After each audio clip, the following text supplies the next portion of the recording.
So here's a mini version of the hip preparation drill. First thing I'm focusing on is standing clams. So when I'm here, I'm making sure I'm pulling the knee out while the first toe stays driven into the floor. Don't let the foot come out as you bring the knees out. So you're here, rotating out, pulling with the glutes, making sure the first toe is driven into the floor. Next is a diagonal reach where you're on one leg, you're reaching with the opposite leg, back and out to the side, and then coming back to starting position, and you're repeating back and forth. Making sure this knee doesn't collapse in, this knee stays strong, make sure the glutes are engaged here, and then going back and forth. You're just tapping here. You're not loading the back leg, you're just tapping. And then you switch sides, and you're on this leg, reaching back, tapping the floor, this leg stays strong, and then you're repeating. Again, this knee doesn't collapse in.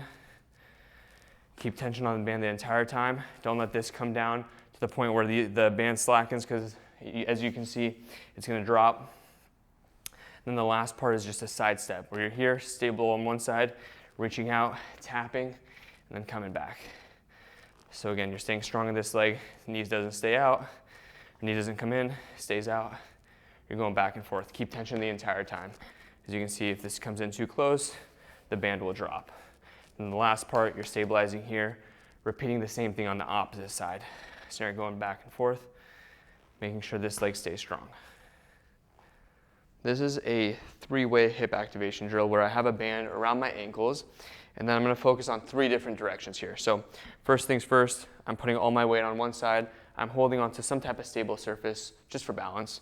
And then from here, I'm pulling my leg out, feeling the glute muscles here. Also feel the glute muscles on this side as well. These are the muscles here. Then come back. Always keep a little bit of tension. Don't completely lose that slack, because if not, you come back, you may lose that band itself.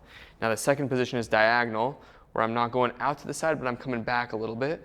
Same idea. I'll feel the glute muscles working here. Also a little bit on this stance leg as well. Come back, and now I'm going directly backwards. So I'm pulling with the hips here. Make sure with all of these, I'm not moving from the low back. I'm not arching my back here.